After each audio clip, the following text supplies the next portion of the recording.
You don't stop. Never eat your pig cause your pig is a cop. I got the rap patrol on the Gat Patrol. Ladies love me long time like Tupac Soul. Like roll, like dough, like dro, nitro. And if you don't know, now you know. You know I got soul.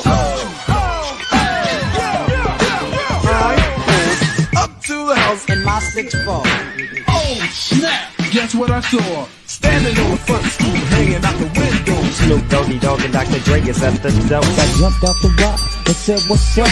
Designated driver, take the keys to my truck. Pauline, I'm a cook. Get nice, split the blunt up. Come on, everybody, let's get Get the fuck up.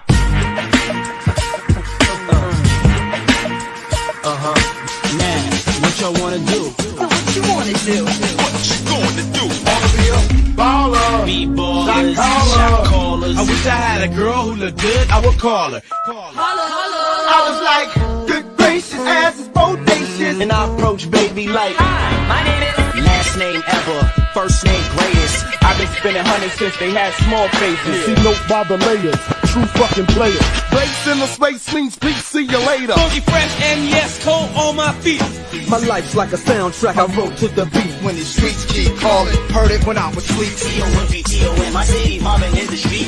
This is my part, nobody else speaks.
Football is back, and BetOnline is your number one information source for all your sports wagering info with all the up-to-the-minute stats, news, scores, and matchup breakdowns.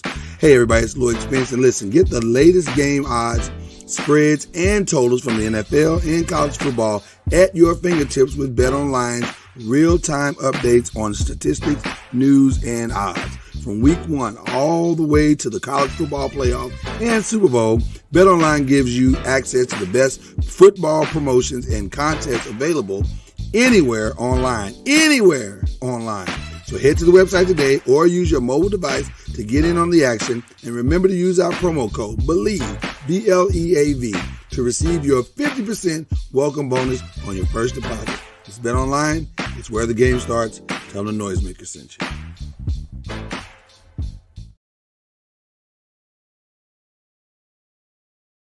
Popcorn World.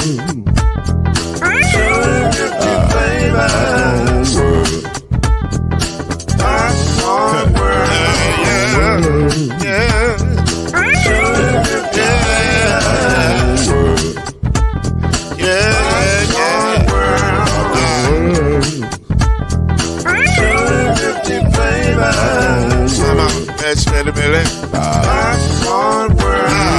Can I make you groove now? Yes, I can. So you can get this groove in a bag of a can. I can make it round the world when it holds in your hand. Popcorn World. 250 flavors gonna make you smile. 250 flavors gonna make you smile. 250 flavors gonna make you smile. I said popcorn make you smile. Ah. 250 flavors. Popcorn World. Popcorn World. Popcorn World.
Welcome to Talkin NOIZ, the daily podcast that brings you up to speed and keeps you informed about real issues affecting real people. With your host, Mr. Talkin NOIZ himself, Lloyd Spence. His beautiful wife, Mrs. Noise, Kenyatta Spence. The ever-informed Brother Noise, Alan Brown. And yours cordially, Uncle Noise, Shake Anderson. Come on in and join us as we reveal and opine today's most pressing issues. Real truth while having real fun. Talkin NOIZ is in your house right now. So sit back and enjoy Talkin NOIZ.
in the building. We are here, ready to make noise. It's gonna be a good show. Man, Mr. Noise, beautiful Mama Noise, who is not, I will go ahead and admit for her, she's not well. She's playing hurt today. She's giving it all she got. She's giving it all she got, Captain. And I'm proud of her. Proud of you, Mama Noise. You the real MVP. Real. And of course, the incomparable Al B is right there, en route somewhere. I don't know where he's even going, but he en route there. I'm on my way home from work, player. Oh, this late is 8:00. Yes, sir. I left the compound at 7:34. Shout out Got to there at 5 JCPS. o'clock. Shout out to JCPS who's still getting it wrong. I mean, who's doing the best they can. I mean, Are they? are they? I can't answer that. I'm just Hey, posing a don't answer question. that. Don't answer that. Don't answer that. You got to be there tomorrow. We are glad to be here with you tonight. We got kind of an explosive show tonight. Like, there's a lot of stuff going on in the world of the blackness right now. And I don't even, like, it's wild. Like, the issues going on tonight is wild. I don't even like it. So Friday, some stories started breaking, and it was just like, what is going on? So we got a lot to discuss, but let me give Mama Noise, give her salutations. And just, Mama Noise, give us the best update you can give us. Give us the best update that you can give us. Like, how you feeling?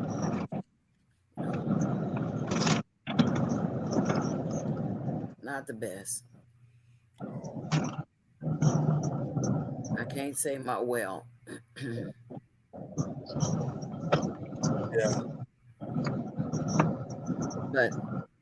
But you here, you're gonna give us all, and that's all we can hope for. This is Mama Noise's flu game. nope. What? That's a good thing, Mama Noise. They won the flu game. What? The Bulls, they won the flu game. I don't know what that is. Oh my goodness. Michael Jordan played with the flu, which we later found out was food poisoning. Well, see, I would never claim flu anyway. And he also shoved that guy out of the way to hit that game-winning shot. Right, and then he shoved the guy out. Well, that's a whole nother conversation. You found him, Mike. Get over it. They didn't call it, so, you got away with it. It is what it is. We ain't complaining. We're just saying. Let's get the elephant in the room out the way, okay? Can we just do that? Yes. My Giants got their ass whooped. Okay? That's just one game. But we got ass whooped. I can't, when somebody beats you 40-0, you can't hide from that. I'm not harping on it or anything, but y'all were the only team in the NFL that didn't score this week. That's all I'm saying. We didn't score. I'm not harping on it or anything, but we have beat y'all the last 15 out of 16 games. I recognize that, Al. It feels like you're starting to harp on it a little bit, like a little bit. Listen, you can't hide from a 40-0 ass whooping. You can't. You want to. You want to be like, have some takeaways, be like, well, if we just would have done this, or if we just would have maybe this would have done that, this person would have blocked. I don't even know what the takeaways are. Shirley can't be that bad. Shirley be better than that. Shirley. Now, if Arizona beat us 40-0 this week, I'm gonna have concerns. I'm gonna have deep concerns. Yeah, our best quarterback was Daniel Jones. Daniel Jones was, listen, he showed y'all a lot of love this week. A lot of love. Okay. But we digress. We digress. I don't even know where to start with this first story. I really don't, because it's so all over the place. But since we're talking about football, I feel like that's the place we need to start. So Friday, news came out of the head coach of Michigan State. Was it Friday or Thursday? Maybe it was Thursday. But news came out, the head coach of Michigan State, Mel Tucker. He came out and they said, hey, y'all, some allegations have been lobbed at Mel Tucker, and it's not good. Everybody's like, what happened? What Mel do? And they said it was sexual harassment. And I was like, what? So immediately you hear this and you go, oh, man, that's not good, especially at Michigan State. Why, you ask? Because Michigan State has spent the last, what was it, Al, maybe 5-10 years, almost 10 years, fighting allegations about, well, I won't say 10 years, maybe 7 years, 5 or 7 years, fighting allegations of sexual misconduct. They had a doctor that was filling up gymnastic girls and other young ladies on the campus. It was bad. They spent this entire time trying to rehabilitate their reputation because it was so bad as it related to sexual harassment, sexual assault. It was just bad. It was really, really, really bad. Go look it up. It was bad. And so this comes out on Friday. And I think the quote that I heard rumor of from the university president was she was in her office and got the news and she's like, God damn it. I'm sorry. Because she's trying to get past all this. And she was close. And then this comes up. But this ain't your typical sexual harassment story. This is not a guy with a secretary or a guy. This is wild. This is a wild, wild story. So, in order to understand this story, we got to take you back just a little bit. I'm going to try to condense all of this down a little bit. And Mama Noise and I and Al and because we all fill in the blank as we go through the discussion. But the condensed version is there was a young lady that came on campus by the name of Brenda Tracy. Brenda Tracy is a rape survivor who, in her college days, was raped by, and I'm not using that term loosely. I'm trying to be fair. She was raped by two college students and one junior college, one high school. They were the junior college student and the high school student were, I think, on a recruiting trip or something like that. But she was raped in a somewhat dating type situation, but we'll get to that later. But anyway, on the other side of her rape, she has become a rape survivor advocate, and she has made it her mission to go around the world, and mostly when I say the world, I mean the United States, talking to high school football teams, college football teams, pro football teams about being respectful, and when a woman says no, it means no, and coaches have found her, dare I say, somewhat inspirational. Her story, or at least her story, is a good warning to the players. So that's what she spends her life doing. This is how she met Mel Tucker, the head coach of Michigan State. He brings her in. He says, hey, talk to my guys, let them know your story, because we want them to be safe. We want the women on this campus to be safe. Plus, for what's going on in Michigan State, this is a great idea because we've had a lot of shit going on. So he brings her in. She gives a speech, standing ovation. We love you. Oh, you're amazing. He brings her in again. I guess she speaks again. Standing ovation. Oh, this is awesome. He's so inspired by her that he makes her an honorary captain, which is weird. I won't hold you. It's a little weird. because all she did was just come in and speak, but whatever. Not completely out of ordinary, but a little bit like, the black radar goes up a little bit. Like, I don't understand that, but whatever. Okay. Then Thursday happens, or Friday. I can't remember the day, but Thursday, Friday happens. And the allegations come out. And the allegations are that Brenda was on the phone with Mel, and Mel, in the middle of their conversation, just started sexually harassing her and masturbating on the phone. What? Now, I know what you're thinking, because you're thinking what I'm thinking. This makes no sense. She notifies the university. University notifies Mel. By Saturday afternoon, Mel is suspended. Now, he's suspended, but he comes back and says, yo. That ain't what happened. What nobody sexually harassing nobody. What we was doing was we was having good old-fashioned phone sex. I'm pulling my stuff out. She pulling her stuff out. I thought everybody had a good time.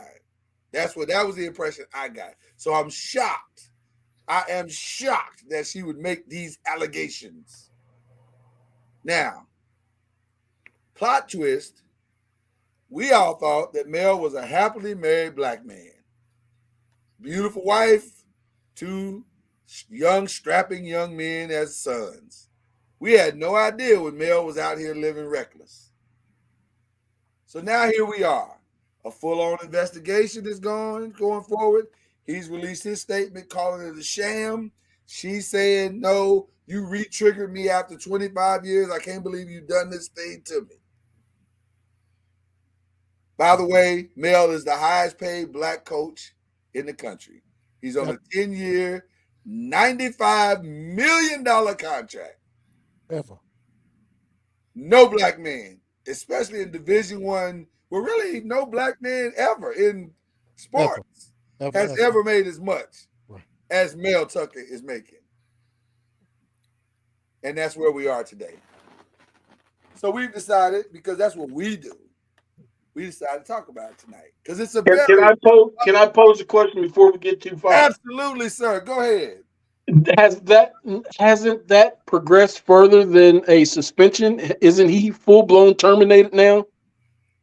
If he has been, it's something that's happened in the last 12 hours. Because I've been away from the story. I think you might want to just look that up. I believe it has progressed to termination. Okay. Let me Google. Cuz is shaking his head. But I thought I read an article on now he's trying to figure out how he can get the money. Right. He's working on that angle, but they have not fired him yet. Okay. Maybe I misread the article from about 3 hours ago. That's okay. Well, let me say this, Al. I don't think you're far off from your assessment, because what I think is happening is exactly what Cuz just said. I believe, regardless of how this plays out, he's going to be fired. There's no question he's going to be fired. Michigan State cannot have his guy on staff at all. It is impossible. Why? Not because of what he did. Well, not just because of what he did, but it's also because of what they've been through. They can't keep him on board. That the coaches going forward for the rest of eternity at Michigan State have to be above reproach. They have to be. And surely, with their history, there was some sort of morality clause or something. I don't know. No, that's exactly right. You nailed it. And that's what's happening right now. Because I saw somebody did a deep dive into his contract, and technically right today, he could be fired for a cause and it's over. He gets nothing. But I think there's a part of this where he's saying, hey man, what I'm being accused of is not true. So that's the part where the struggle comes in. So now I'll add this because I'm not even sure, because I don't know if you got a chance to read the article we sent you, but there's a part of this that's very uncomfortable. And but we deal in the uncomfortable with this here podcast. So we're good at it. So the allegation that she made some years back as it relates to her rape,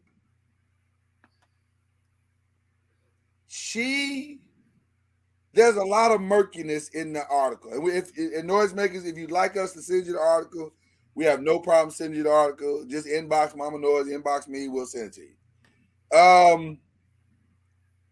It's real shaky. It's the 4 guys admitted, well, 3 of them admitted. One of them was like, I didn't do nothing, but then they finally outed him or whatever.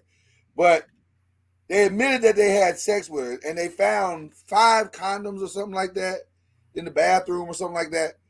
But she initially wouldn't take a rape kit because she was dating a guy at Ohio State. And so she didn't want to take the rape kit. And then when she finally took it, one doctor or one nurse said, no, she was for sure it was not consensual. But the guys are obviously claiming that it was consensual, and that her no wasn't a real no. So the allegations, and I don't think they were ever convicted, were they, Mama Noise? Did you read it? Cause it was so long I couldn't get back to the end of it. But if I'm not mistaken, well, first it was convicted. They convicted him of sodomy, and then they did convict him of sodomy. Okay, and they tried to add, a couple of saying that they were like, if convicted, it would be 16 years. So on. No, they were accused of sodomy. They weren't. I don't think they were convicted. I don't think they were ever found guilty. Yeah, I'm sorry. No, it's okay. It's okay. I'm here to help. I believe it was alleged. So the point that we're making is she's built a whole brand around this. Well, I'm saying if I was an attorney, yeah, for what's his name? Coach, what's his name? Mel Tucker. My goodness, Noise. Huh? Get some of the names right now. Come on. She's not feeling her best. We're gonna give her a pass tonight, cuz. It's okay. It's all right. The coach, if I was an attorney for him, I would rip her to shreds. She's got stuff. Her whole past is just I know she's been a victim at one point, but I mean, when you go through somebody did an article on her whole past starting from 5 years old. It's not good. It's bananas. And it would look like, if I was a prosecuting attorney, I would rip her to shreds, because this is an opportunity. She's an opportunist. That she been there all this time trying to tell them what to do right. Now all of a sudden, you don't know a sexual situation after all the stuff that you've endured. You don't understand what, And let me say this real quick. We are not victim blaming. I want to start by saying that. We're not saying that, because we don't know. Honestly, the worst part about the story is that we don't know. This may be the one time she is telling the truth. We don't know. I say the one time. That sounds like I'm victim blaming. We don't know. That's the whole thing about this whole thing, because there were only 2 people that were part of this conversation. Only 2 people. However, if I am a lawyer, the first thing I'm going after is the phone records. That's easy. And just real quick, if the phone records reveal a lot of different calls and they're like late at night or whatever, then that speaks more to the credibility, because because Mel is kind of alluding that this was a relationship kind of thing, like they had an inappropriate relationship. So, this is wild, y'all. This is a wild one. But let's get into all the elements of it, the nuances of it. Your initial thoughts, Jay, Mama Noise, Al. What are your initial thoughts of all of it? I'll say this, and then I'll move out the way. First, what up, cuz? I don't think I formally said good evening. What up, dog? And Mama Noise, I hope you feel better. Thank you. And Lloyd, I really don't give a damn because you had the gall to wear that shirt. I gotta support him. I can't abandon him now.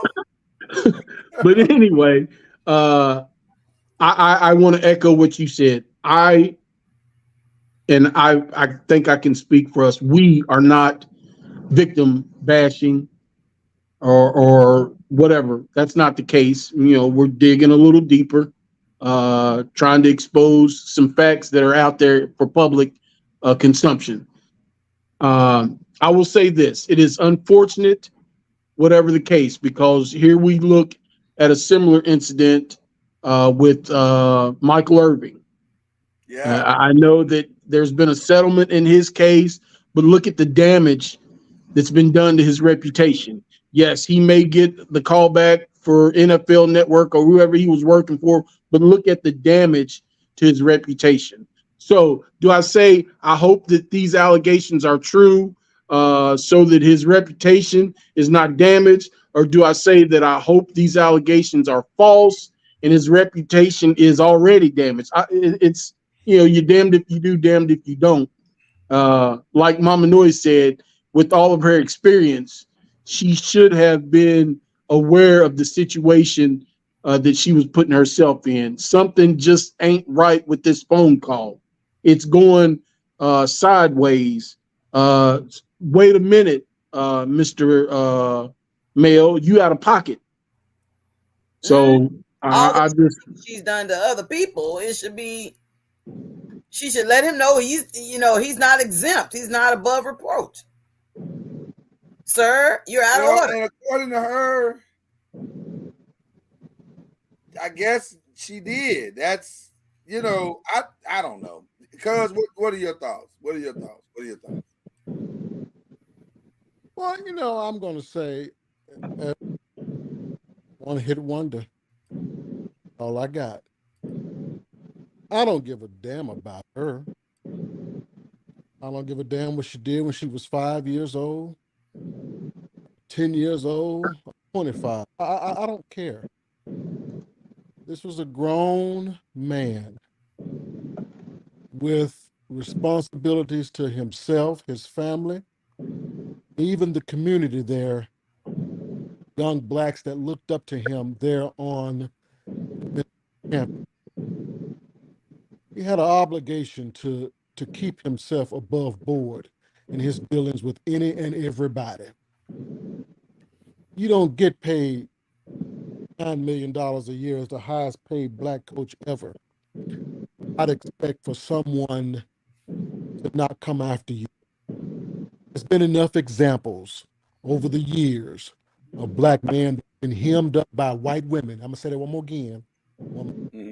Some of y'all hear that one. There's been enough examples over the years of black men being hemmed up by white women just because of their success and their money.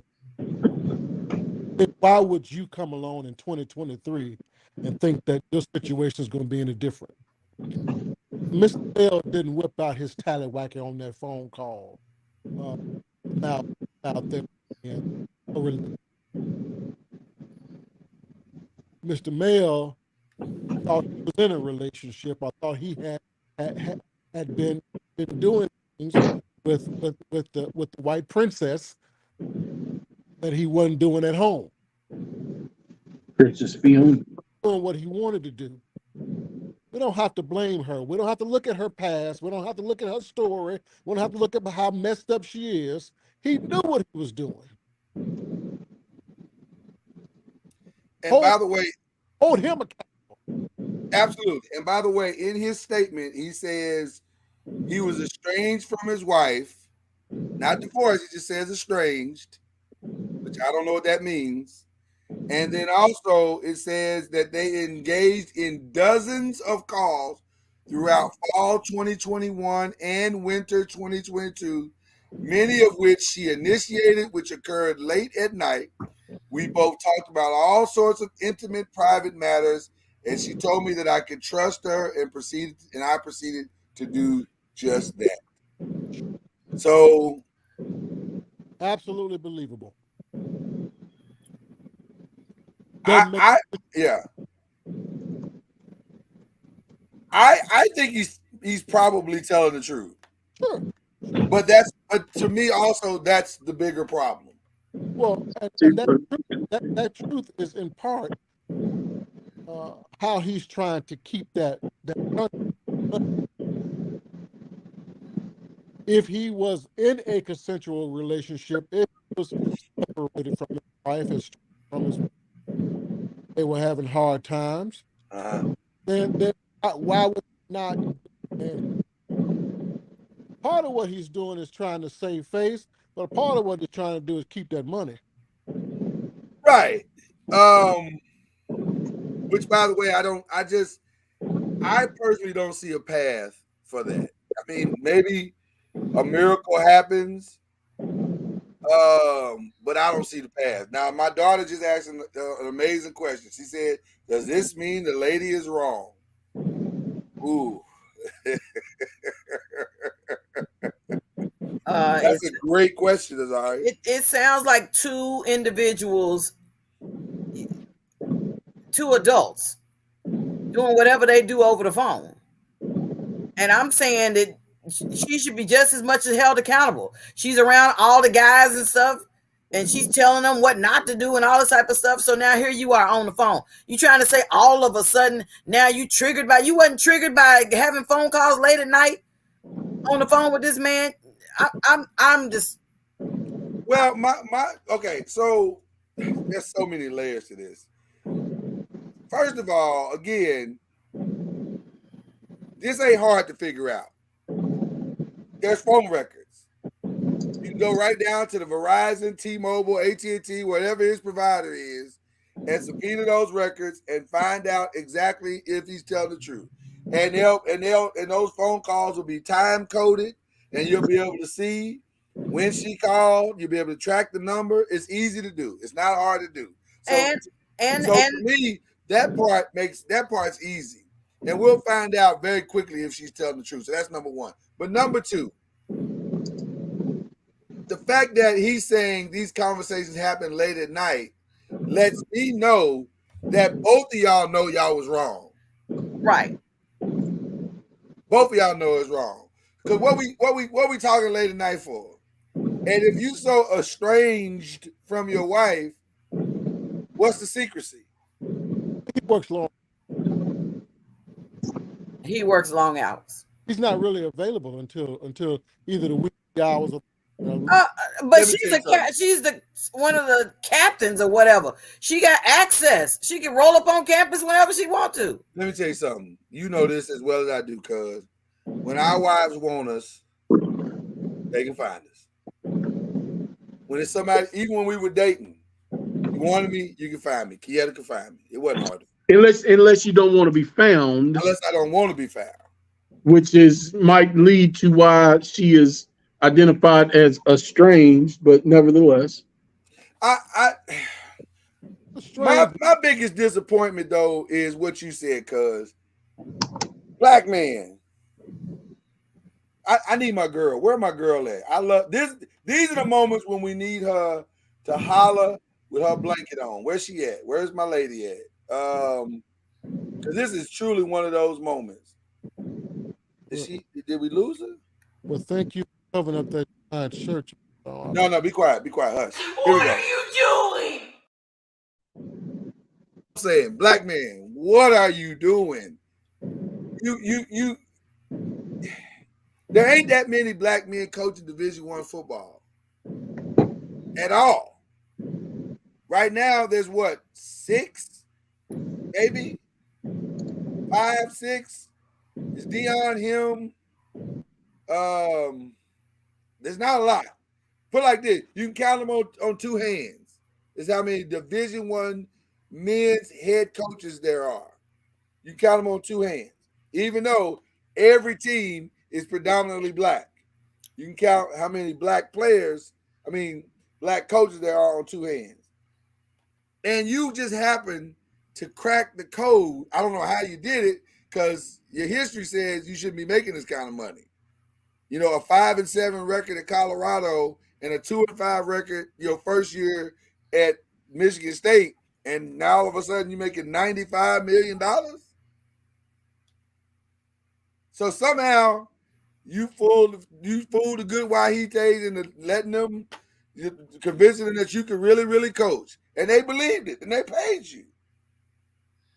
And you became the example for an entire community, dare I say, nation.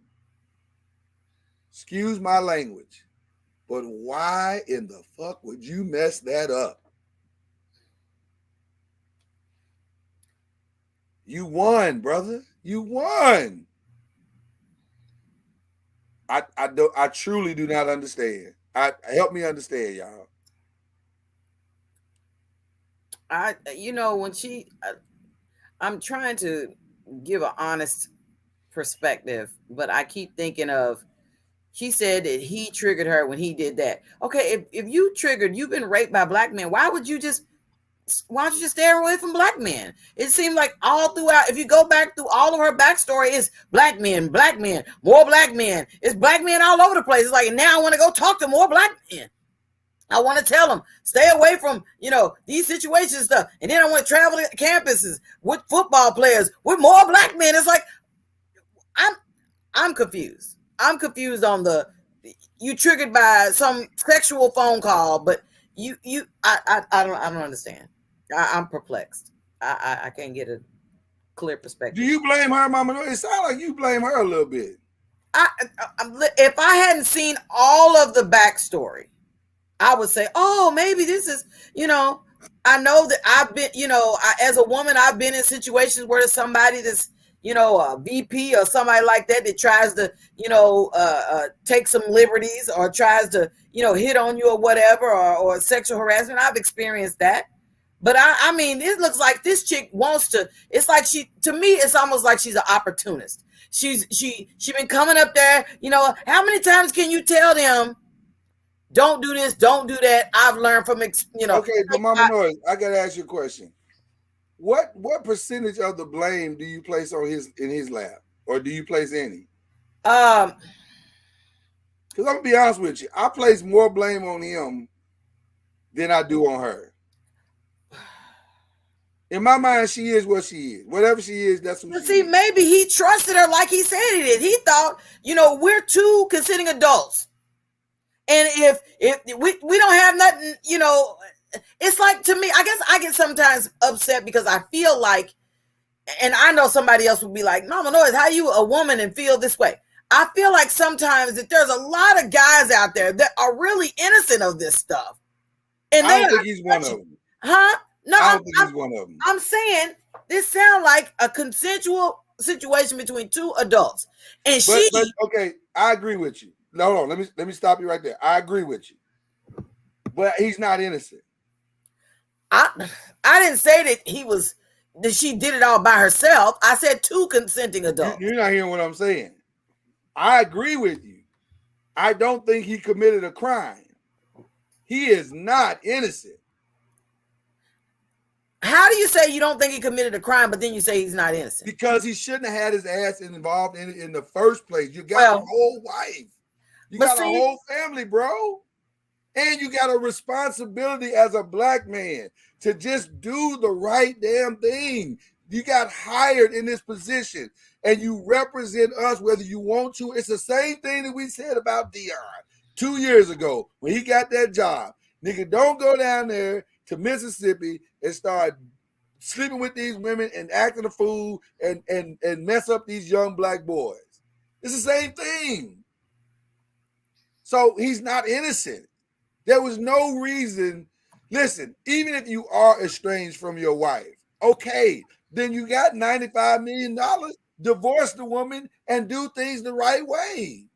Why are you in the shadows doing scandalous-ish? That don't make sense. I agree with you in the regard of the morality aspect of it. I agree that that's but wrong. Mama Noise, that's the part that matters. If he didn't commit a crime, I understand what you're saying. I promise you I do. And I'm not absolving her completely of what she is attempting to do. But what I'm saying is none of this happens. None of this happens if he doesn't show better judgment. Well, okay, like I said, I'm not saying that morally he made the right choice. I'm saying that he cheated, but cheating doesn't mean that he gets kicked off of the football team as a coach, no longer being a coach and all that type of stuff. We can go back into history and see many a coach that have done stuff.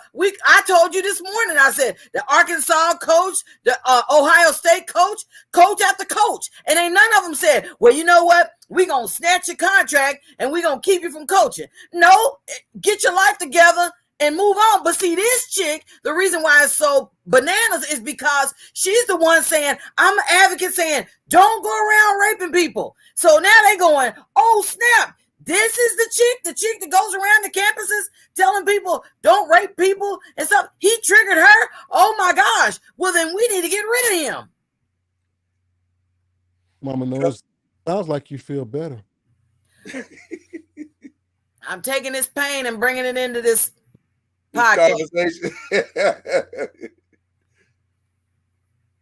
I hear what you're saying, Mama Noise. I'm just saying it. But I don't agree. No, I don't expect you to. And not that I don't agree that she's not wrong. I do think she might be wrong. I do think this may even have been a setup. But my point is, if you're never there, if you're never involved, if you never engage the conversation, if you are responsible and you fighting for your black family, this black white that you decide to marry, we're not having this conversation. We're not having this conversation. Mama Noise, in order to support your argument, one would have to believe he's a victim. He might be. Mama Noise, stop it. No. He might be. No. He's not. He thinking that he with this chick, it's just him and this chick. And next thing you know, she said, you know what? When you called me Rochelle, it was triggering. So I think I need to call the peoples. Okay, Mama Noise. I'm gonna take your argument and I'm gonna run with it. Me, myself, and I have just 2 nickels to rub together. I don't even have 2 dimes. Just 2 nickels to rub together. I can go out there and be as foolish as I want to because I don't have the power that he wields on that campus. He's a very well-respected guy, or was, on campus. Because of his position, because he's a black man, because those students going to that primarily white institution look up to that black man. So as they walk across campus at that primarily white institution, then they have their chest stuck out because they got the head coach, well-known, well-respected, on campus. But in order to carry that load or to walk in that position, you must understand who you are. And you can't allow anything to damage your reputation. Nothing, my mama knows, nothing. Yeah. Now for me, I can go out there and I can jack off on any phone call I want to. I ain't got very much to lose. But this man knows who he is. Or at least we thought he did. Exactly. Knows the position he holds. Mama knows he can't sacrifice that. Not just for himself and his family, but for us as a people. All that I could do, Mama knows, I don't do because I know it's going to impact other people. about me and this nut. It's about if I'm found out with these late night sneaking calls, if it's found out that I'm doing this, what will happen to the reputation? How would those that respect me look at me now? Not only will I lose my job, but I lose respect from those. When I called my daughter and told her what was going on, the first thing she said, not the black man. Do you understand how those kids feel on that campus? Explain why you said your daughter, because I don't think everybody don't know. She if goes, you want to explain that. Goes to the school. She goes to Michigan State. She's there in the middle of it. Right. Mama Noise, I hear what you're saying. I understand. I understand what Hink is trying to say. Shout out to Tim. He said, well, he could be a victim of false allegations. I believe he probably is a victim of false allegations. But the problem is, no allegations can be made of a person that's not involved in the situation to begin with. Your ass should have never been there. You should have never been doing this. What are you doing? Listen. I don't personally, and if you guys do, that's up to y'all. I don't fault the woman for trying to come up. I don't fault her. Maybe he promised her something she didn't get. Maybe she believed something that didn't happen. And that, listen. How many men have lied to a woman and said, I'm going to leave my wife, and once I divorce her, I'm going to marry you, and we going to have an honest blah, blah, blah, blah, blah, blah, blah. Because listen, let me just be very clear. We pulling all the scabs off tonight. It's a long way from, hey, my name is Mel and your name is Brenda, to I'm pulling my penis out and masturbating on a phone call.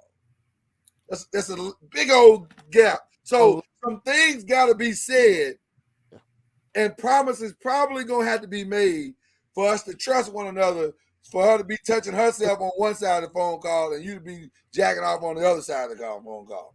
A lot of stuff got to happen between that. Right. So that's why I tend to believe what he's saying. But that don't absolve him from the responsibility of doing the right thing from the beginning. First of all, Mama Noise, you said it. This girl got a history of she spent her whole life, according to what she said, her whole life being sexually abused. So, Mel, if you knew that, bruh, why you really? You go rescue her now? You gonna be a hero? Why not rescue the black woman that you started with? I'm just saying, this story to me is so very sad. And by the way, I have to make an apology to Cuz. Not that I believe 100% that I'm wrong, but it's hard to defend black men when we keep doing dumb shit. Well, I thought you was going to talk about the Cowboys. No, I ain't gonna. Listen, let me tell you something. You leave that alone. Okay, I'm done. What Ron say? But you fault the guy for wanting to come up. Hey, you stupid, Ron. I'm faulting him for not being smarter. Bro, you got to be smarter than this. The rise and fall of that black man is his responsibility. He can't blame anybody else for what happens to him. I'm sorry, guys. You cannot sit back and say he's a victim in this situation. That's his fault. Listen. I got some stuff going on at work right now. Be butt ass naked. I don't mind sharing, but there's some inappropriate things being said to me in a sexual way, and because of who I am, right? Mama, don't hold your head down. Mama Noise, you see all that chocolatey goodness? Hold your head up. But somebody's talking to you inappropriately. Why are you laughing, Mama Noise? Damn. Mama Noise. Some of these women out here like big chocolate men. Just saying. But the conversations are inappropriate. Well, me, myself, and I don't hold that in. That's not for me to carry around in secrecy. Okay. If you know it's inappropriate, then you need to speak. if things were happening inappropriate with that man and he was being victimized by her, then he should have handled that way before he got to that position. Your situation is your responsibility. Your household now will fall financially. I don't know if they're gonna get divorced or whatever, but your situation is changing because of what you did, not what somebody's done to you. It's really fascinating because, you know, it's probably a horrible time to bring this up on the heels of a 40-0 ass kicking, but I remember the year after we won the Super Bowl, we was all so excited. Like we said, we bringing back the band. We're going to maybe make another run. And about 2 months into the summer, Plexico Bird shot himself in the leg in a club. And we were all thinking, well, that was stupid. Why you got a gun in the club? But then we didn't know about the New York gun laws at that time. That nigga went from shooting himself in the leg to being out of the league. They arrested that man and put him in jail. Now, you could say that the laws were too harsh. You could say that a black man got taken advantage of by the system, whatever you want to say. But the truth is, this nigga shot himself in the leg. He got nobody to blame but himself. That's at the end of the day, if you don't go to the club with a gun in your jacket, first of all, if you gotta go to the club with a gun in your jacket, you probably already messed up the night. What kind of club is this that you gotta go out with a gun? Question: Do we as a people find it hard to blame black men for what they allow or what they do to themselves for their fall? Do we find it hard to just blame them? Do we have to blame the system? Do we have to blame the female? Do we have to blame? Why I'd can't? like to go first in that response. Okay. And I'm gonna use my wife as the example. Okay. I think black women and black people in general, but really black women, understand how difficult the system is for black men. And it's not that we're absolving him, is that there's a historical thing that goes all the way back to slavery. That they've seen white men take egregious advantage of black men. And so rather than side with their white counterparts and hold the black man or hold the black man accountable, they don't absolve him completely, but they try to be empathetic and understand. And I get that. But there's a reason why this is happening.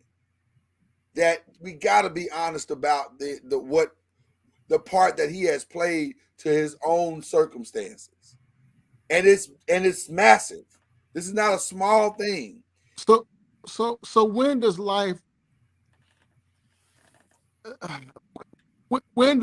not become about your choices?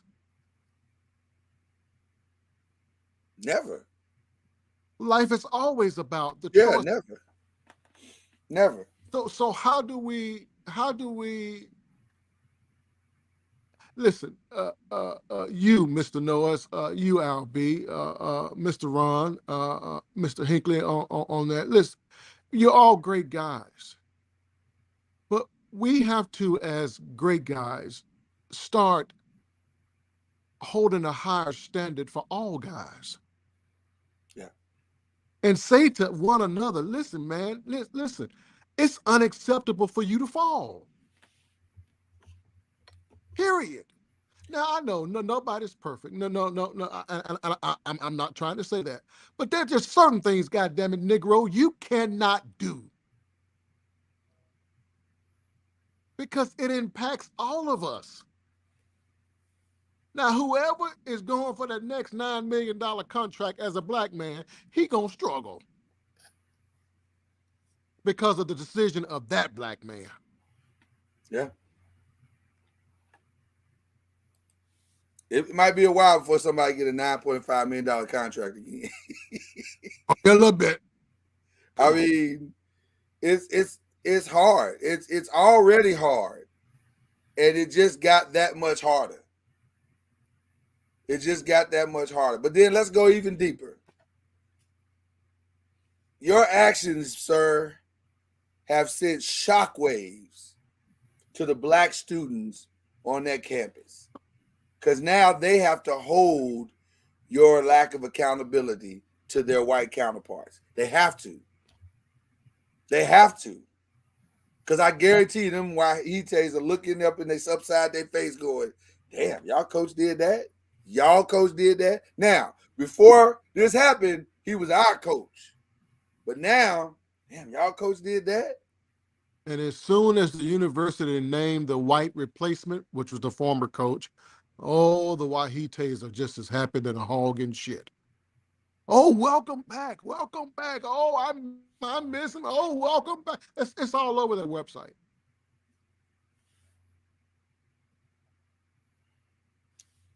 So that's what we're talking about, Mama Noise. It's not that we don't believe he didn't fall for the trap. He did. I believe he did fall for the trap. I actually lean toward there was probably a lot of truth in what he said, that this was consensual. Because there's no logical reason why this woman is on the phone with him at all. Like, if I'm the university president, the first question I ask is, why were you on the phone with him that late? Well, we were talking about such. Okay. Was that the first time y'all talked on the phone that late? And she'll say, well, no, we never talked before. I said, okay. And I would tell her in her face, you do realize I'm going to subpoena his records, because the allegations that you are making are very strong. And all text message photos. So whatever records are out there related to your phone and his phone, I'm going to have that shit before the end of the week. And is made up of the information, specifically in the form of cookies, you leave behind as you surf the web. I don't know what's going on. Yo, you got something playing in the background? You leave this information behind, whether or not it's intentional. Somebody got something playing. Okay. All right. Was that you, Al? Okay. Hilarious. Okay. So my point is, this ain't hard to track through. This ain't even hard. Wow. So either she's telling the truth and he did this, which is a whole nother separate thing of you just wrong, or you should have been there in the first place. What did he say? He said, how fair is it that one black man has to carry the weight of the world on his shoulder? No other race of men has that issue. I'm going to be honest with you. Oh, Jesus. And I mean this with all due respect, Tim. You know you're my dog. I don't care about that. We've always had to carry the weight of the world. Come on. This ain't nothing new. Mm. And it ain't never been fair, but oh well. Well, let me answer the question like that. Go ahead. Every time negativity is done on the news, we as black people immediately say to ourselves in our homes, man, I sure hope that wasn't a black guy. Yeah. We immediately think, Lord, please don't let that be no Negro. Can I build on what you just said real quick? Just real quick. There's a hilarious sketch done by Saturday Night Live. I'm gonna lose my thought. Okay, all right. But this sketch highlights what you're talking about. When you wonder why a black man has to carry the weight, it's we all have to carry the standard. We all have to carry the weight. Yeah. He's just in the public eye. Yeah. And we're begging and pleading him, just like we did with Dion and his situation. We're begging and pleading, don't fuck it up. Right. Come on now, that's real talk. Can I answer the question this way? Why does a black man have to carry the weight of the world on his shoulders? Because that's just how it is. Because society has vilified black men in such a way that here we are, 200, 400 years past slavery, and we still being vilified and told that we're thugs and this, that, and the other. And our responsibility to ourselves and to our community is to rise above the stereotypes, lies, propaganda and mistreatments and be better. That's just how it is. You're right. No other race has to do that. There is no standard bearing white man. There is no standard bearing Hispanic man. There is no standard bearing Asian man. We are that race that we have to do it. That's just how it is. And I don't know if it is sad, to be honest with you, because guess what? I don't shy away from the responsibility. I want young Black people and my people to be excited about our success and the things that we're doing. And I want them to look and realize that we are not what we have been vilified to be. I want that. I welcome that. I want them to believe that they can be more than just a basketball. And no disrespect to basketball players or sports athletes or none of that. But I'm saying I want them to see paths that are beyond just the ones that show entertainment or whatever. I want that. I mean, Al, cuz, do y'all feel the same way, or are y'all? Absolutely. I do. Yeah. For sure. What does our other brother say here, Ron? Kieta, I'm hitting it. Leave it alone. Hang on. Kieta space. You don't. I'm multitasking. I apologize. I completely agree. I do. I think. And I don't mind bearing that cross. Right. Nope. At all. It puts pressure on me. Right? To have some integrity. And I don't mind that pressure. It's called accountability. Right. Pressure makes diamonds. So yeah. I'll take it. A good thing. I just But you only have that pressure, Albie. I'm sorry, Mr. Noise. No, go ahead. You only have that pressure, Albie, when you realize you have value. That's key. That's very key. Yeah. Okay. Mama Noise, you understand what we said? Again, I don't want you to think that you are way off, that he's being, like you said, victimized and all those things. I think all of those things can be true, but not above his ultimate choices. And that's the thing that frustrates me about the whole story. Bro, you had choices and you chose to do it differently. And that's the frustrating part. You should have never been here in the first place. This should not even be happening. You know what you should be doing? Coaching Michigan State up to the best of your ability to have a productive season. That's it. That's what you've been doing this year. That's what you've been doing last year. Now, when you look at their record last year or what they didn't do last year, kind of makes sense. Nigga, you was tired. You was up late talking, jacking off in front of the girl and doing all kinds of wild shit. I get it. It's hard to do two things at once. And you know, Hank is saying he could be, you know, a victim of false allegations. But you have to understand, he wrote a 2-page letter detailing everything. See, and again, I want to disagree with that statement. This ain't a mistake. This is a choice. Mm-hmm. A mistake is if he had stumbled into this situation unexpectedly and unknowingly, and all of a sudden. Now, if you want to say, like Mama Noise, he trusted this girl and that was the mistake, I'll stall you out on that. Okay. But the problem with your statement of saying that was a mistake is that it implies that he was supposed to be there in the first place. This wasn't two single people who met in a bar and fell in love and then it went left. This man is still married. I'm just saying. Okay, I'll leave it alone. I don't want to be the dead horse. To be continued with this story. Go ahead. Okay, hold on one. No, go ahead, bro. Go ahead. The last statement in the chat. Yeah. That's a false argument. That means that we have to be perfect? Come on, man. Ain't nobody saying that.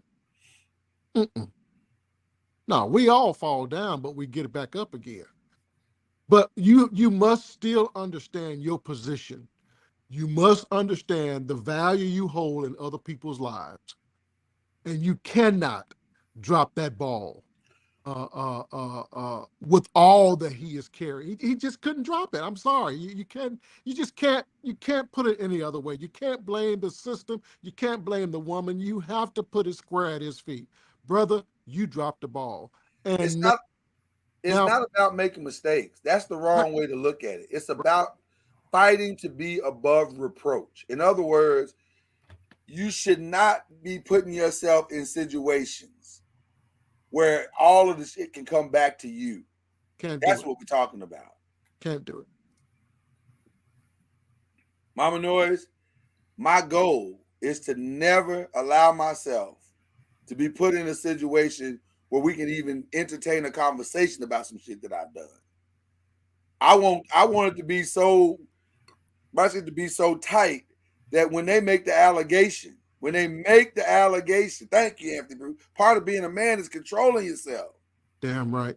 That I can't, you know what? I ain't gonna even try to take that from him.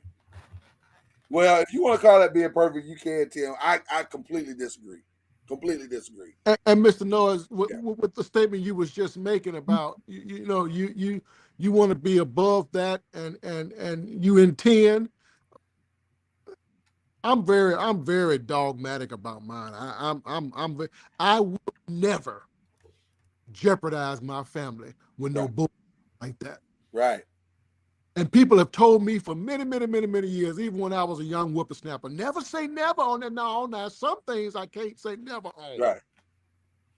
But I can tell my wife, baby, it will never happen. And I ain't got but 2 nickels. And that's not to say that somebody may not make an allegation. Well, listen. She got to be a smooth criminal. No, she don't. Listen, you just mentioned tonight, being in your transparency, you said, hey, man, some things are being said inappropriately. Now, guess what will happen? She easily go back and say, well, he was saying stuff to me too. She's lying. You see what I'm saying? But just because the allegation, listen, if I know, my best example of what I'm about to say, and Al, you might know where I'm going with this. Y'all remember when the basketball player Nick Anderson for the Orlando Magic got accused of rape. He got accused of rape on Wednesday morning. By Wednesday afternoon, he stood in front of a microphone and said, that heifer is lying. I ain't never done nothing even in the vicinity of that. And I'm suing her ass till her eyes bleed. And guess what? That story went away so fast. Because when you ain't done nothing and you right. But Mr. Noise, you've worked with me before. Yeah. I wouldn't have to argue that so loud. Other people would argue that for me because they know. I agree. But my point is, when you know you're right, you walk in your rightness. You don't have to be. And that's not perfection. That's just accountability. That's just doing the right thing. So anyway, we got some other story we got to get to. That was a deep one. That was a deep one. This one is deep too. I don't really understand this one either. Because this was very multi-layered. We actually could do a whole show about this one as well. Crazy. So everybody understands the Steve Harvey Show. Everybody knows what it is. Steve Harvey Morning Show. Been around for a long time. 50 plus markets. 60, maybe 80 markets. I don't know. Lot of radio markets. Steve and that crew, very close. Steve, Shirley Strawberry, nephew Tommy, Carla Farrell, Junior, J. Anthony Brown now works with him. Tight crew. 9 years ago, Shirley Strawberry got married to a guy named Ernest, but he goes by Ernesto. She married the dude, Steve. She introduced him to Steve to be checked out. He gave his blessing. Everything was supposed to have worked out.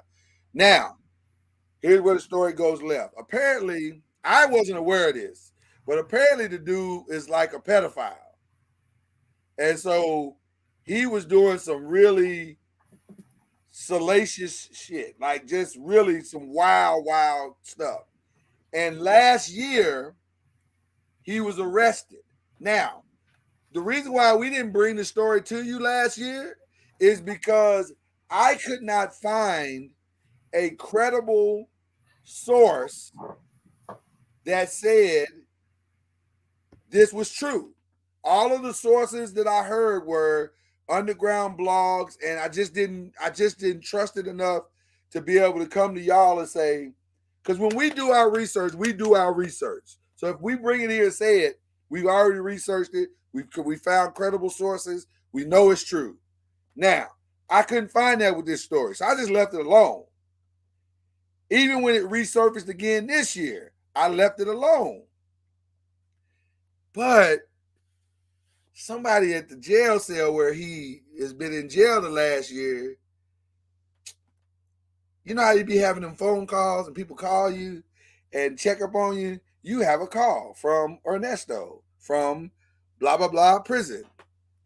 So Shirley and him was calling and they was trying to reconcile or whatever. They are now divorced, but they were trying, I guess, reconcile. They were talking on the phone and they record them calls because they don't want you talking about no criminal ish on the phone.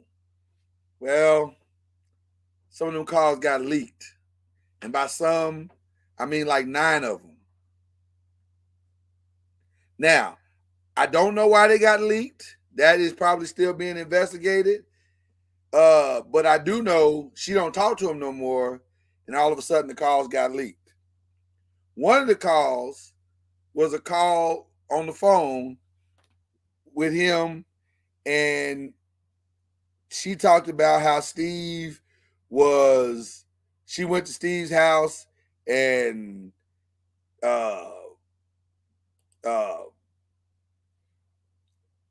he brought her in the house and Marjorie wasn't there. And Steve was winded and they were concerned that he was so winded. And they saw a workout room there and they were like, well, was Marjorie there? No, because she thinks we to help or something. You know what? I can tell you this story, but it might be better coming from Shirley. I'll let her explain what has happened. So let me pull it up and let y'all hear it for yourselves. This is a wild, wild story, y'all. Just bear with us here. This came on the Steve Harvey Show yesterday. Start by saying that my estranged husband is in jail. He's been in jail for over a year since about right after the 4th of July of 2022.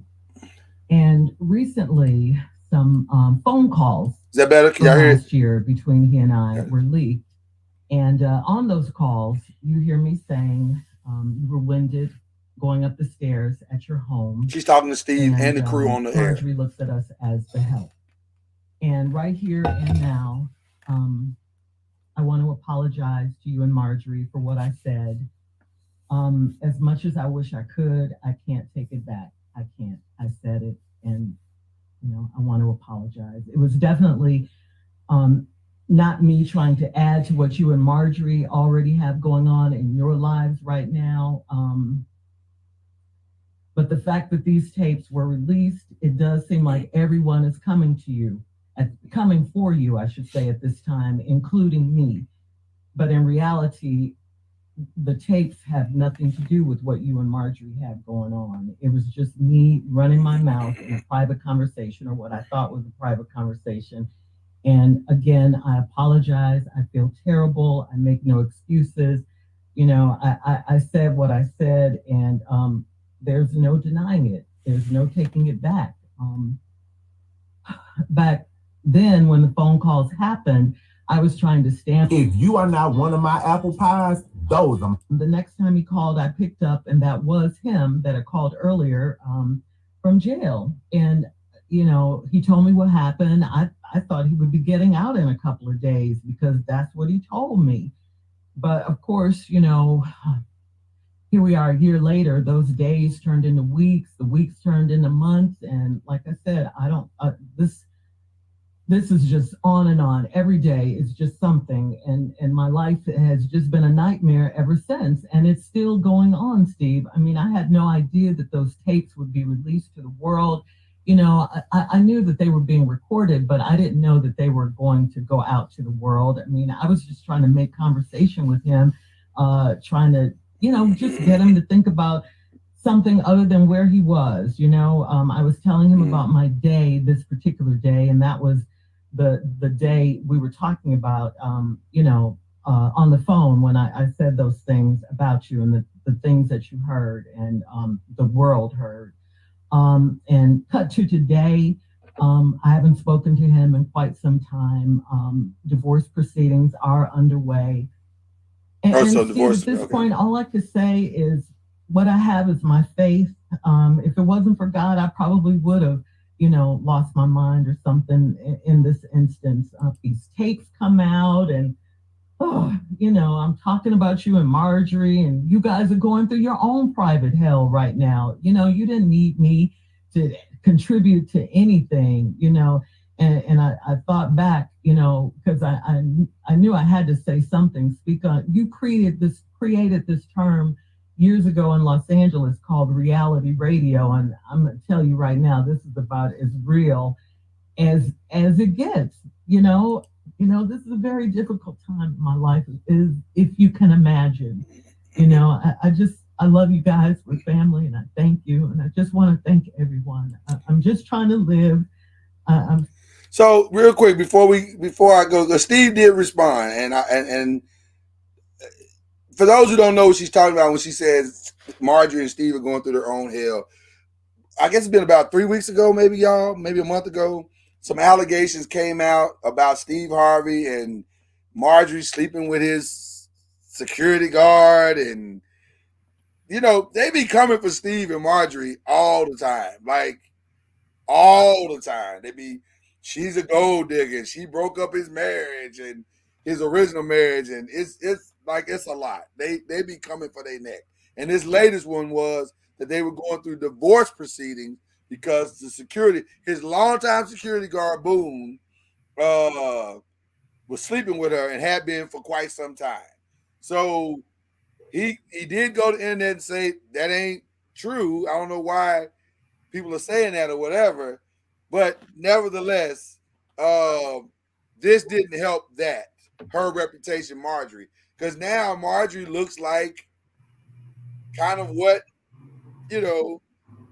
Shirley is saying. So anyway, in the midst of all this, Shirley's lost her. There was some other financial stuff that was tied to her ex-husband or soon-to-be ex-husband's shit. Like, I think she lost her house or a car or something. She's lost like stuff. Like, she's going through a financial falling. I mean, it's just bad. Her situation in life right now are bad. I even want to say that I believe, and I normally don't do this, but I'm gonna do it just because I think I have enough of the story to say it. There's some allegations that the dude was maybe with her daughter or something, and it was like, it's wild. It's a wild circumstance that she's going through, and she was just trying to save her marriage and have, I guess, her version of pillow talk that you have when somebody's in prison. So, well, I mean, she's trying to share with her husband's Mama Noise, so I don't know, and you think that a conversation that you're having with your husband or your wife is a private conversation. You don't think that that's something that's going to get out, right? So anyway, do y'all want to comment to that, or y'all want to hear Steve's response first? Go ahead. I don't think she's wrong at all. Oh, okay. At all. Okay. Now, her situation with Steve may be a little uncomfortable. Hopefully he can, get over it and forgive her. But every couple in these United States and beyond, every couple communicates in privacy about others. Absolutely. I don't give a damn who you be. If you come over to my house and you're a couple, just know that we're probably passing judgment on your ass. Likewise, I'm sure you got a passing judgment on our asses. Where the problem comes in, we could be close and everything. Right. Where the problem comes in is if you are comfortable enough to voice your opinion to others outside of your marriage. That's where the problem comes in. But y'all, husband and wives, unless y'all don't talk, husband and wives talk. And it ain't necessarily that they feel a certain way about the couple, or good or bad. They're just trying to communicate how they feel in order to come to maybe a consensus. And by the way, that's her boss, but that's also her friend. And if you think bosses and friends don't have moments where they done got on each other's nerves, then you don't know how the world works. We all have. Who ain't talked about their boss to their own wife? Yeah. Good or bad? Good or bad. Come on. She ain't done nothing wrong with that. Now, the fact that it was recorded and released, that's a problem for her and for Steve. It's a effed up situation because people are obviously going for money. That's why it was released. What makes the thing really uncomfortable is that when your life is spiraling both naturally, spiritually, and financially, right, it looked like you about to lose your job. Because listen, if Marjorie really, really, truly felt the way, she's probably going to be fired. But this is what Steve's response was. Talking about she was in my other marriage and ruined it. She did. My marriage, I got divorced in 2005. But in 2005, let me hip you to something. I had nothing. I lost the radio show we were on in LA on March 23rd, and I lost the only TV show I had May 10th. May 23rd, I lost the radio show, and May 10th, I lost the TV show. Steve Harvey had no money. Out with Marjorie again, New Year's Eve, met her, talked to her. She was with her kids in Hawaii. We got together in 2006. We had nothing. When I asked her to marry me at the end of 2006, and then she said she wanted to get married in 2007, I told her too soon. I got to get some stuff together. We got married in 2007. Do you know what I was doing in 2007? Nothing. We had four stations in 2005. 4. We built this. All of us built this. We had 4 stations. We turned this into something. But that woman got down in that foxhole with me and turned this into something. In 2007, we got married. In 2008, we found out that somebody had stolen 7 years of my tax returns. I ain't gonna mention no name. And we owed the government $22 million and we in debt. But then guess what? She stayed with me in that. Then guess what? In 2009, I got Family Feud. In 2009, the book came out. In 2012, the talk show came out. I'm telling you, this woman got in the hole and built this with me. She didn't steal nothing. And I'm tired of y'all talking about my girl. Because my girl is one of the best women I've ever met. And why you black ass people out there, like you just gonna destroy somebody, I don't really know what that's about. But don't worry about it because it ain't working. Because all we are now, we are a tighter two-handed circle. Thank you for doing that. And you're not gonna split us up. And we're not going nowhere. And she is none of what you said she is. And she the best chick I know. All right, Steve, I'm going to just start by saying that my estranged husband is in jail. It's a very difficult time. Okay, so I thought he responded to, this was the recording where he responded. I may not have that. But that was his response as related to Marjorie. But from what I understand, he also kind of forgave Shirley for what she did, about it. They've already knew. They already knew about it. Yeah, and they already knew about it. Right. It wasn't surprising information. Right. But it was surprising that it got out. Right. And I agree with Anthony Bruce. This has got to be some kind of federal crime, or state crime, because those recordings aren't supposed to get out. The only reason they record those calls is so that if something criminal is going on with somebody that's behind bars, or there's some type of transactional situation going on, they can talk about it. They can be ahead of that. So, wild situation. But I agree with you, cuz, and Al, I'd love to hear what you and Mama Noise got to say about this as well. I'll say this. it sounds, in my opinion, it sounds a lot worse than it is.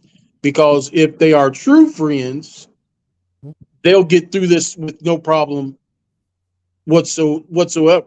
Right. Because it's a simple matter of, well, Steve, well, Marjorie, this is how I felt on this day. Yeah. So it's unfortunate that we live in a disease-infested society where somebody felt the need to release this into public air. But it is what it is. But if they are true friends, not just subordinate employer, they'll get through this. Yeah. You said employer. Yes. Okay. Steve's her employer, right? Yes, sir. He's the employer. Yeah, that's true. Put that together as one word. Okay. What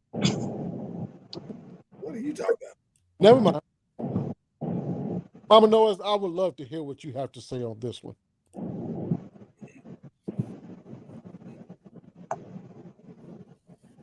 Take your time. Take your time. I'm mute, Mama Noise. I'm mute. Well, my husband is my best friend.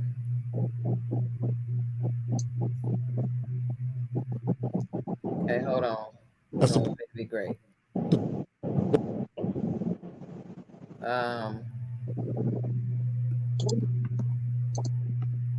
don't know why that's doing it.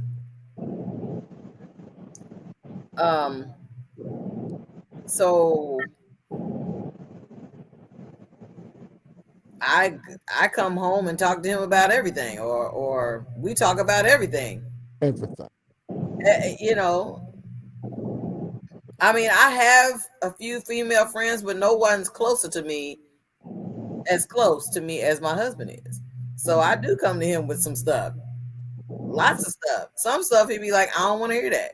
But there's stuff where, I mean, I still come to it with him anyway, because that's how close we are.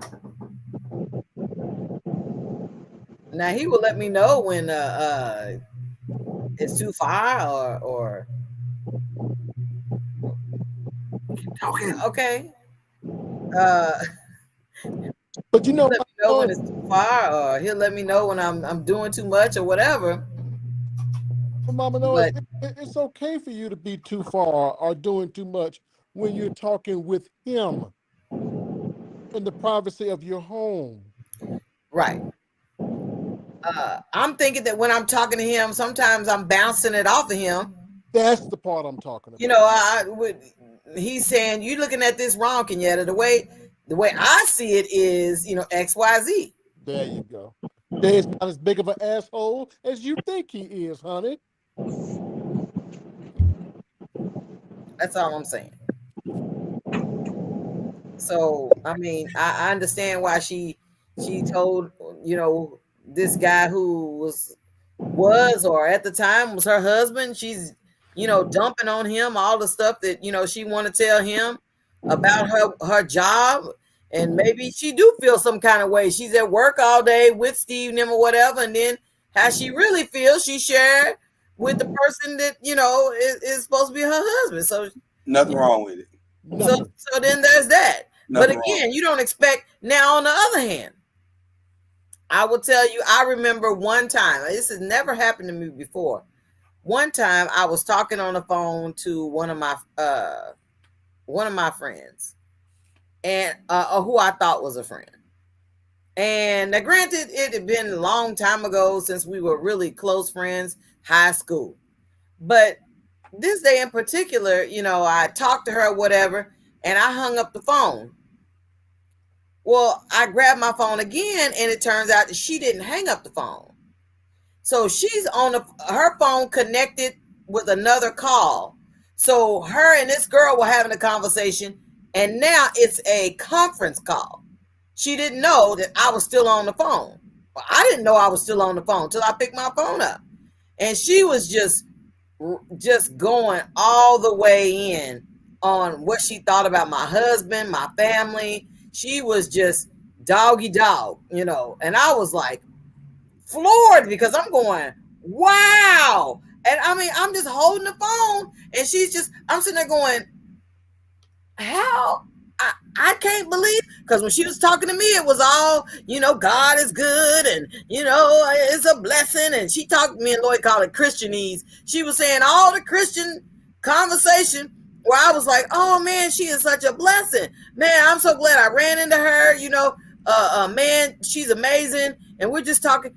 But then when the phone got connected and she got on the phone with her real friend, she just went in and said what she really felt. And it just broke my heart. I was like, wow. I mean, now I know to stay away from her.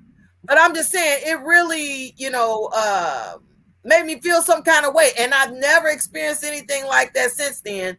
But I'm just saying, when you're on the other side and you thinking that person's your friend, and all of a sudden you get to hear how they really feel, you just like, daggone. But you know what? I don't think she said anything. Nope. That Shirley said anything that was so off kilter.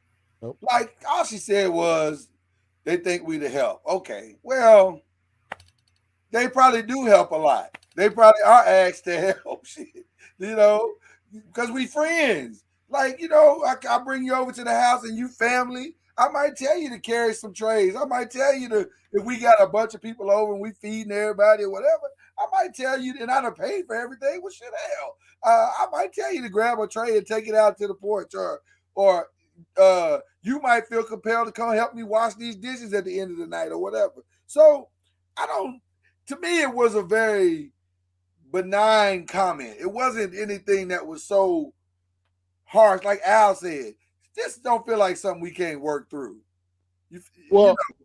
It basically, she was not being mean or vicious at all in the conversation. Right. Really, what was showing was that she has some jealousy on the inside. Probably.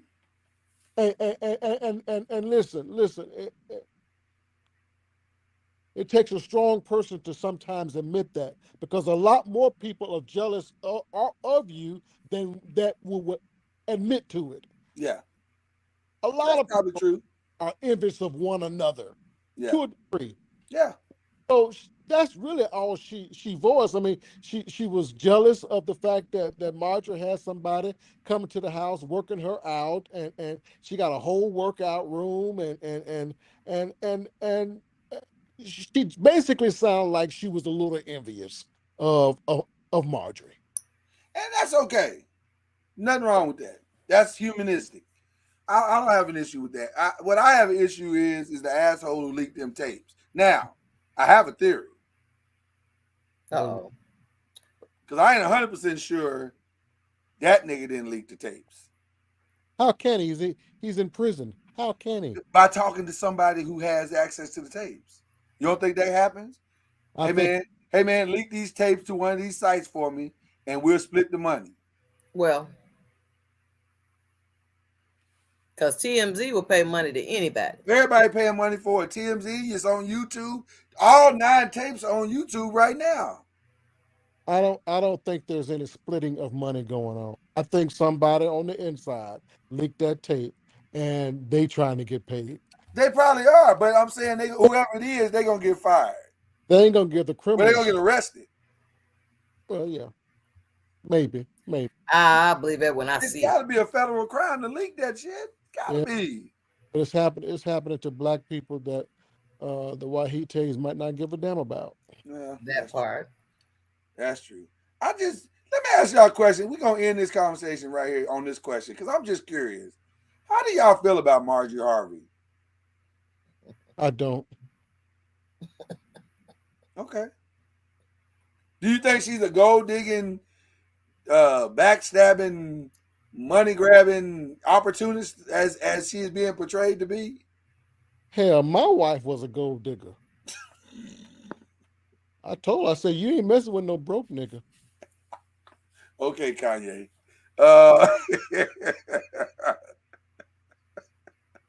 My wife got with me because she believed I had money making potential and would be a good husband. we all get with somebody because we believe something. That thing called love. Okay. Everybody, I'm in love. But really, we find something about that person that will be beneficial to us, or to us as a couple. Well, I'll say this, and this might not be popular preaching, but it's probably the truth. And then Al, Mama Noise, I want to hear what y'all got to say about it as well. You better have an idea that y'all can dig gold together. That's what I'm saying. There ain't nothing like sitting in the house together, broke, and ain't got no money, and both your stomachs growling. Sitting around here looking like Daffy Ducks with a daffodil. I'm just saying, you better be with somebody that's trying to do something. That's all I'm saying. So I don't know. I think she's probably a wonderful woman.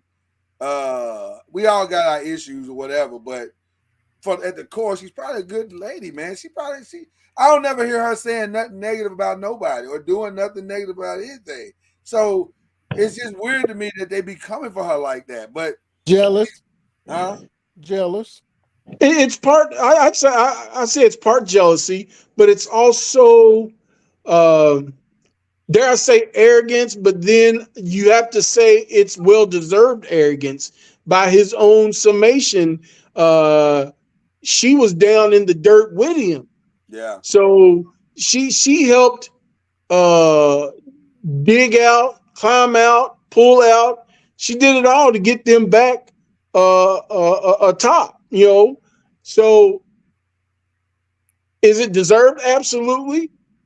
But could I imagine myself sitting in the break room drinking a cup of coffee saying, this bitch think I work for her. I work for Steve.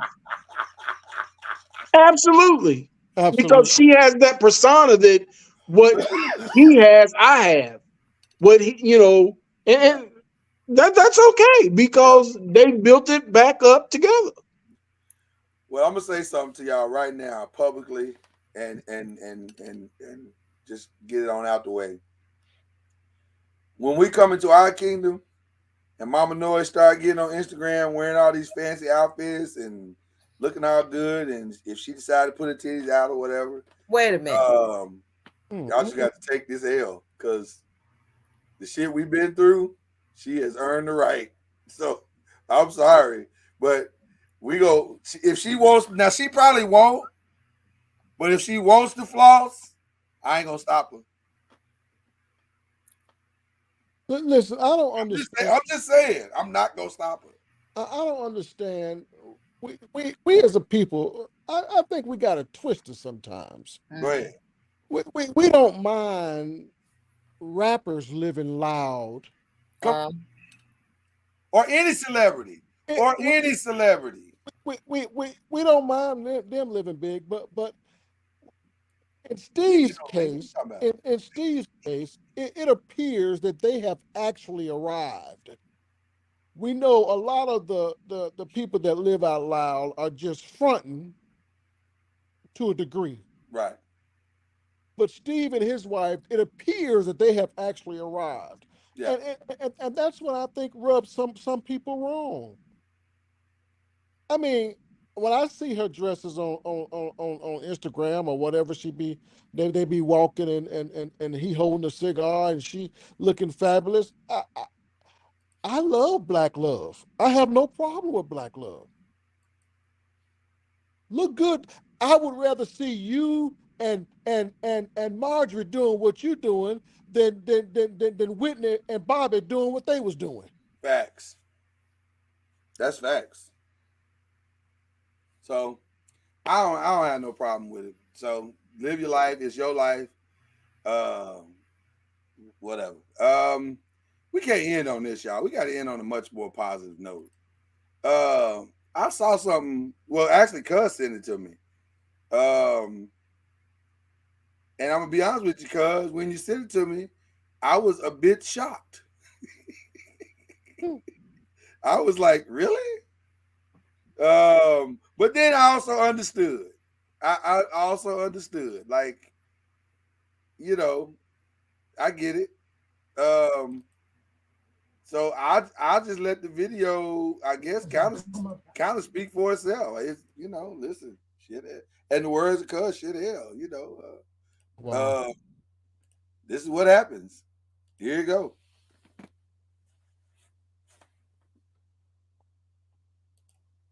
Up to the 4th year of the loss of Lois, my wife, for 49 and a half years. It is a tender time. There are reminders everywhere of her life and of her influence on me, my family, in this ministry. We are very close family, and all that has happened in my life, family, church, urban alternative, books, tapes, everything has been defined by her. So we've had over these 4 years, the ups and downs and the roller coaster of emotions, sometimes high, sometimes low, but that comes with it. Some of you have experienced it yourself with losses and coming through COVID, because right after she passed was COVID, and we had to deal with that, as you did too. And I want to just thank so many of you who have been grievers with us, allowed us to grieve with you on some of your times. And so that's part of life. It's outside of our hands. We had to put it in the hands of a sovereign God. So as I work through the ups and downs of singlehood, God in His sovereignty has brought someone into my life, and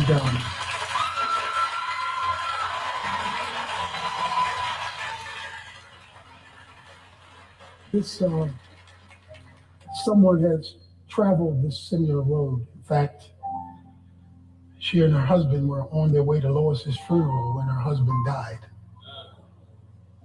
And as I've tried to share the ups and downs of my life with you, I wanted to share this and get you the opportunity to meet my new fiancée, Miss Carla Thomas.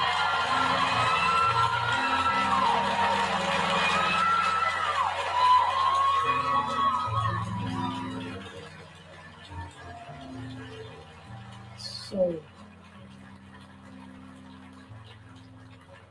it's a sensitive time. It's a time when, because during the times like this, you're also reminded of loss.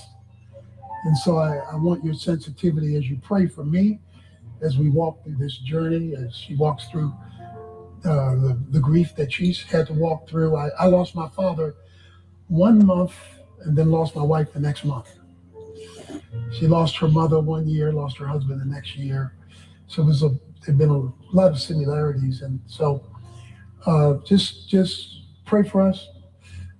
It's already invoked some grief in some people, which I can understand, because we're reminded about the fingerprints. The one thing I've appreciated about Sister Carla is that she has held Lois Evans high and honoring her legacy here in Oak Cliff Bible Fellowship, and I appreciate that.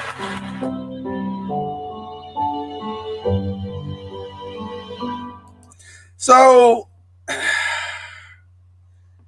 I mean, wow.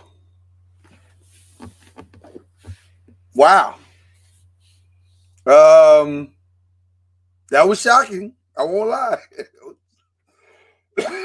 That was shocking. I'm happy for him. Would you explain who he is? Tony Evans, that's Dr. Tony Evans, the one of the most successful, I'd say top 5 Black preachers in this country. Has been for quite some time, wildly popular, very charismatic, just a really solid guy. Oak Cliff Bible Church. Pastor of Oak Cliff Bible Fellowship, and has had a broadcast for many 20, 30 years, the Urban Alternative. Him preaching, him teaching. Now his daughter does a lot of teaching. Son does a lot of teaching. Son-in-law rather does a lot of teaching. Just a really solid dude. 4 years ago. And 4 years ago, his wife she died before COVID, right? Well, she had been sick for a long time. I think she died of cancer, if I'm not mistaken. Correct. Yeah.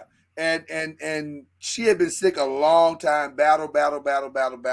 And then right before COVID, she passed. And so 4 years, he decided it's time to find somebody else. You know, I'm not really mad at that. I know as a church, they probably might feel some people gonna feel away. I get it. But I don't know, man. He's still here. So I don't know. That's a tough one. I get it. I get why people might feel a way about it. But I also am very happy for him. Go ahead, Cuz. Sound like you struggling. So I'm not struggling. I'm not struggling. I'm trying to be sensitive to the people who I know are struggling. Well, okay. So the first question is, and these are general things because I don't think he's done anything wrong. Nothing. At all. At all. Right. If I've been married for 49 years, then I'm probably in my 70s. Yeah.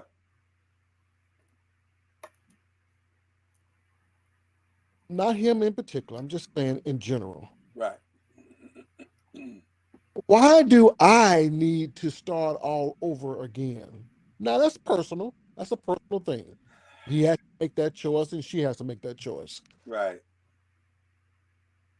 I just find it interesting that I would start all over after having such a successful marriage and built such a successful church and such a successful life together.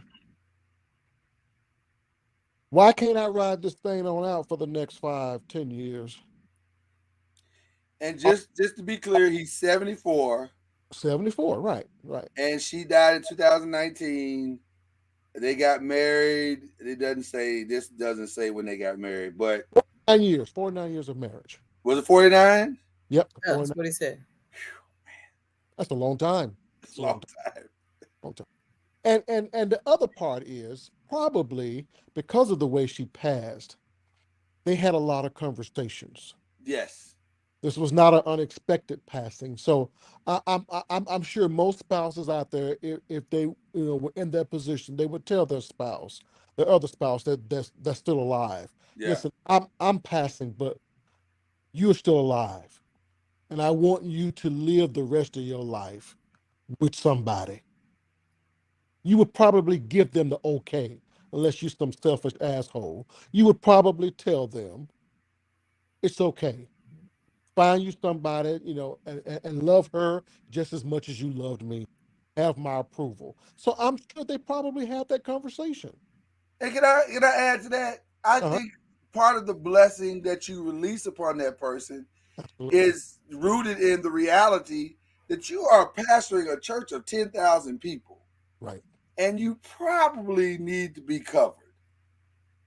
This is what we just got to talk about, the Mel Tucker situation. Mel Tucker, right. Yeah. You probably don't need to be out there where you have these urges or desires and you can't fulfill those because of whatever. You need to be covered and protected. Right. And so maybe that's why, I'm just surmising. I don't know, but I'm just surmising. That's the situation. But Al, Mama Noise, what do y'all think about this? I'm not shocked at all. I mean, it's been, 3-4 years almost. So I'm not shocked at all that he's found another companion. I've known preachers that have remarried after the death of a spouse in shorter time than that.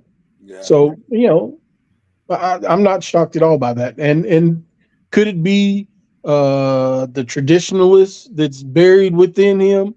The man of God, the pastor should be the husband of one wife. And so does he have to be married? Probably not. But is it safer to be married? Absolutely. Because them sisters and some of them wannabe sisters, Right. They're gonna be throwing themselves at him like, woo. And according to the interweb, which we, sometimes it's accurate, sometimes it's not. But she's younger. She looks younger. Oh, absolutely, she's younger. Yeah, she may be several years younger, as a matter of fact. No, like No. 20 years younger. I was thinking 20. Oh yeah, She's somewhere in the 50 to 60 range. 50. So I'm gonna be honest with you. I don't have an issue with it. No. God bless you, Pastor Evans. Do your thing, brother. Hell, I'm more shocked that he's been single this long. Now, for me, I'm speaking personally. Yeah. I would probably ride it out. Well, that's because you think everybody should be dead by 70. I don't know how many times you told us on this here podcast. You have said that. I don't want to be around that long. That's right.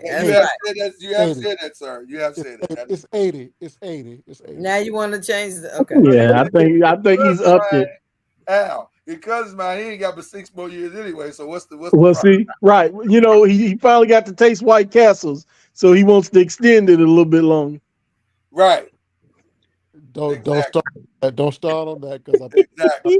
It pissed me off. Oh, no, don't you start on that with your bullshit. Please, Lord, let me live 10 more years so I can get back to White Castles. Please, Lord Jesus. Made me get off on the exit and go to try this White Castle, and it's nothing but crystals. I said, these dumbasses. You know what? What? The devil is a lie, and you're not gonna tell it on this here podcast. We have never lied to these people. We're not gonna start now. Same sandwich, folks. We're not gonna start now. I'm sorry. Your response is sorry. I agree. That's true. That's like y'all saying there's a difference between seasoned oil and seasoned salt. It's the same damn thing. So slap your mama and Tony Ray's the same thing. It's all Cajun season, it's the same thing. Yeah. Uh-oh. We're gonna garlic powder is same as garlic salt. It's same thing. It's same thing. Taking too far. I'm just saying, man. I'm just trying to grip your analogy. I said that's how you sound right now. Ridiculous. Mm-hmm. So Morton's, Lowry's, it's all the same. Oh, it's all the same. All right, we gotta give a couple shout outs before we go. To me, the number one shout out gotta go to Coco Golf. My God in heaven, young lady, you are amazing. And I thought you were gonna say the Cowboys, but go ahead, I agree. I ain't giving them bastards a shout out. I'm giving a real shout out to Coco Golf, 19-year-old U.S. Open champion. Absolutely. Who did her thing. By the way, if you watch the match, it was really hilarious because she had that white girl shook. Why does it have to be about race? It doesn't, but it was. I'm not calling her white girl because it was race. Oh, she had that European whooped, boy. She had the girl shook. Because I watched both matches. I watched the one with Madison Key and I watched the one with Coco. The one with Madison Key, she had Madison's number, and Madison couldn't really get her head together and get it straight. Coco was not fazed by them shots at all. And every time she returned one of them power shots, the girl didn't know what to do with herself. She looked lost. Yeah. Coco got in her head real quick. Yeah. To the point where she kept changing rackets. I'm like, baby girl, it ain't the racket that's hitting them balls out. And you know what? I can't stand Jay Joyner. Wow. What Jay Joyner do? So he posted watching Coco. So somebody hit him back with, "Oh, that is a beautiful movie, hilarious." And do you think he took the time to correct her? No, absolutely not. He just let it ride. He so did. Listen, Albie. One thing you must learn about me is truth. Now, I engage on this podcast, but when you come to me with some stupid shit outside this podcast, I have no. Like that young lady was the only person in the social network world that did not understand Coco Golf was playing tennis at that moment. She really didn't. Because when she said it, and she's like, "Oh, it's such a good movie," I was like, "What are you talking about?" Like, like, ma'am, we gonna just pretend like you didn't say that, and we're gonna move on. Leave it alone. Just leave it alone. Yeah, I started to be like, no, ma'am, Coco Golf, U.S. Open. But I was like, you know what? Fuck it. Jay didn't say anything. I ain't He gonna didn't say say nothing. that. He didn't say that. He let it ride. He let it ride. So, but yeah, that's my shout out. Y'all got any shout outs y'all want to give? I'll give y'all time. I only shout out, seriously, Mr. Noise, 40-0. Mr. Noise, you have to acknowledge a 40-0 in the NFL ass whooping. This ain't no high school. This ain't no college. These are pros on the Our defense done something to y'all in a half that typically don't happen to teams in a season. I will admit it wasn't as I can't. You listen. You can't come back with a black eye, a busted lip, a busted nose, a limp, And say I got mine in. up and say and say you did good in the fight. Okay. You gotta say that wasn't our day. That wasn't our day. My shout out goes to the New York Jets. Yeah. And then I'm gonna give my pseudo shout out to Aaron Rodgers, the new star of Gone in 60 Seconds. Oh my God. We haven't used this in the new season yet, but it is wildly appropriate now. IMTV out. Savage! I'm a savage! Oh! Damn, Al. Oh my God. Third play of the opening possession. I gotta be honest with you. Wasn't it a non-contact injury? No. He got sacked. Did he? Okay. But still, it was a harmless sack. When you watched the sack, you were like, "It was a harmless sack." It wasn't until I saw the replay and the way his toe was digging in the ground and the guy was over top of him, and then the doctors came along and explained later when you saw that shaking of his calf, that was his Achilles ripping out of the back of his leg. Career? Question mark. Yeah, he done. Here's my question to you is, recovering at 40? Why would you? Right. Why? Other than you not wanting to go out like that, what other reason would you go back through this process? Because it's going to take you a year to get back. A whole year. And then after that, it's going to take you another 6 months to get comfortable. To get it right. Yep. Right. They tell you it takes, everybody that's ever had an Achilles tear tells you it takes 18 months to get comfortable. Mm-hmm. So basically, you're going to lose 2 years. Yeah, he's done. He's done.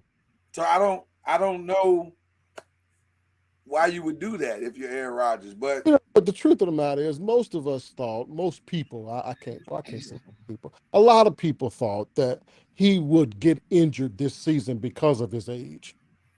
We just didn't think it was going to be the third play. And his janky offensive line. That offensive line is janky. Right. Yeah. So that's rough, man.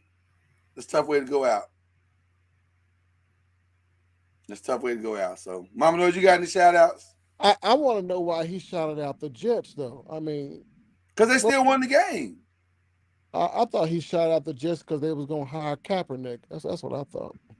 They hired Kaepernick. They should, but they're not going to. Sure, yeah. They should, but they're not going to. Mom, know who you shouting out? First of all, I want to shout out you.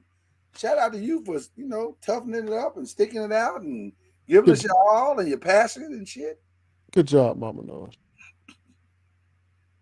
Yeah. Thank you. You got any shout outs, Mama? Nope.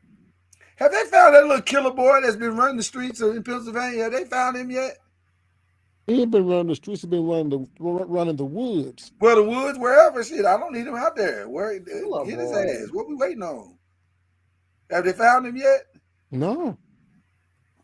He ain't near here. Is he here? Where's he at? Pennsylvania. That's scary. I tell you what, though, I would hate to be. in those communities where he's out there running Oh around. man, Because now he has a pistol. did y'all see how he broke out of jail on some Spider-Man shit, crawling the walls and backwards, and then going through the roof? I said, damn, this nigga really wanted to get out. He had been out because that takes some upper body strength to do some shit like that. Yeah, he a little dude too. He a little fella. So flat on my face. Oh yeah, there's no way I'd have made it to the top of that.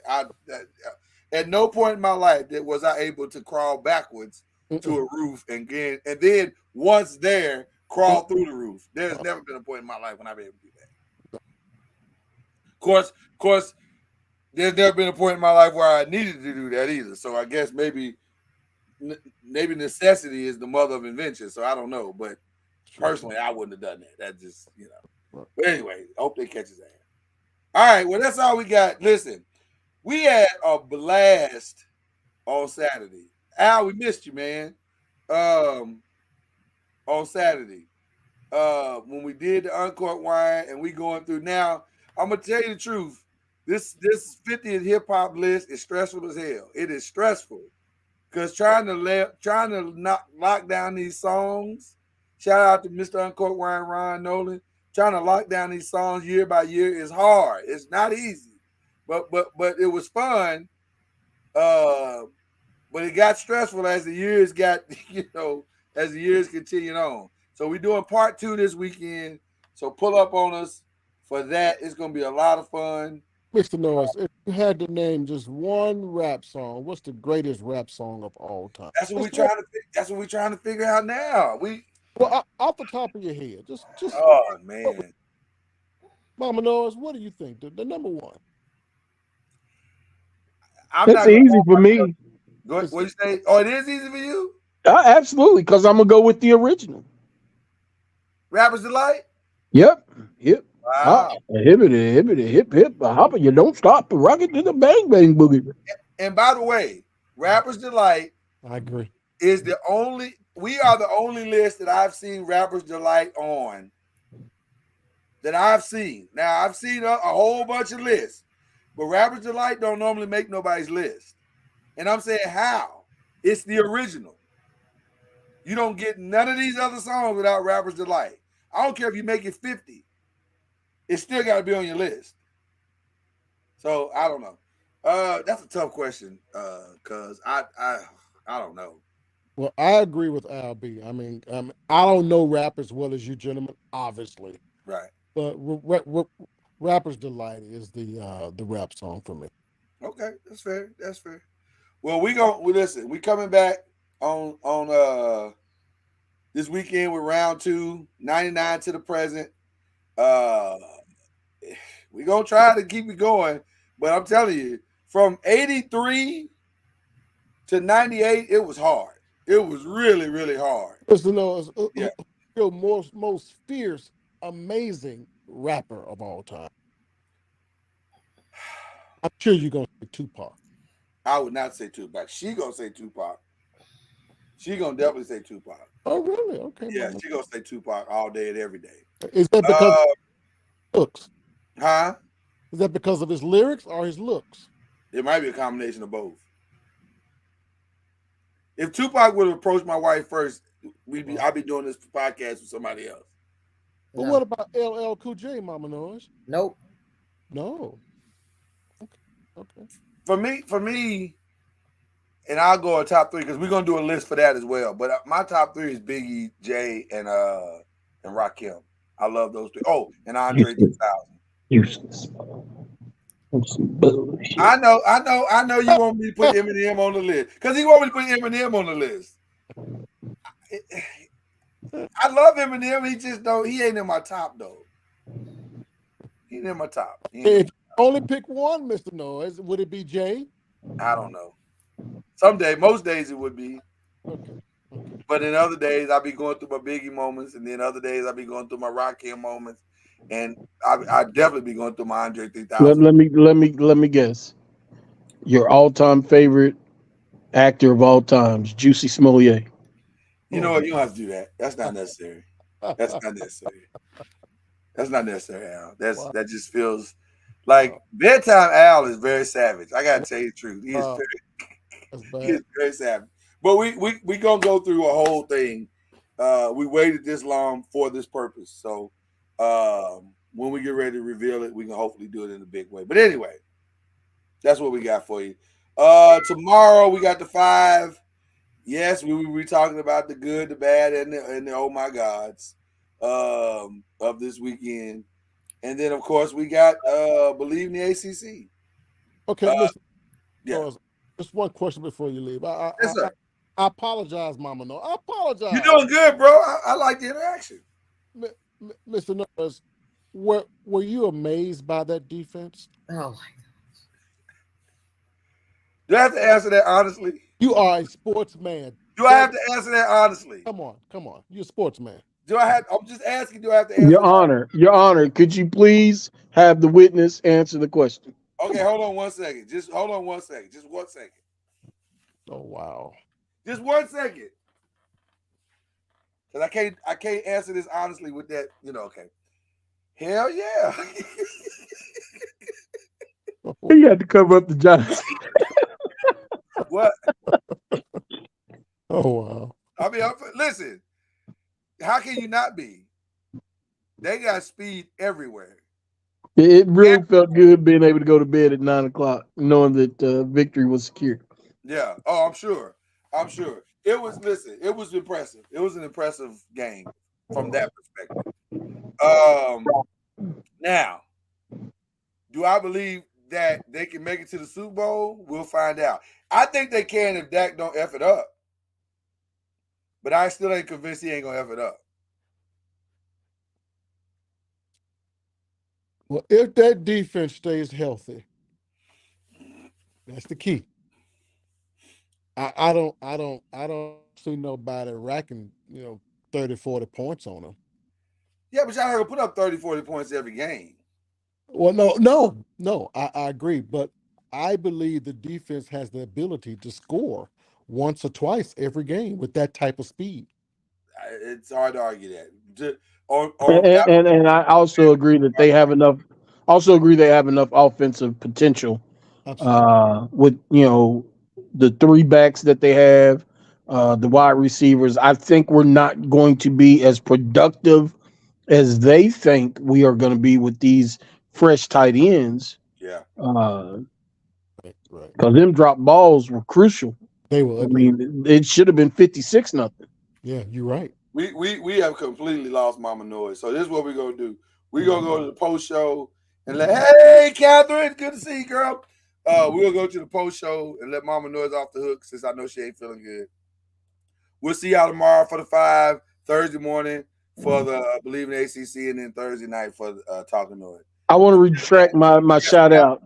Mama Noise gets my shout out. She labored through, active participant, aggressive participant in the conversation. So my shout out goes to Mama Noise. She did her thing tonight. I'm proud of her. I'm very proud. Thank you, Al. I gave you the same shout out. You didn't say nothing. We're gonna talk about that after the show. I'm just saying, you're gonna give Al all his credit, and I initiated. Well, you know what? Let's just go to Black. I'm gonna talk to you, Mama. We're talking just noise. We're talking noise. Just noise.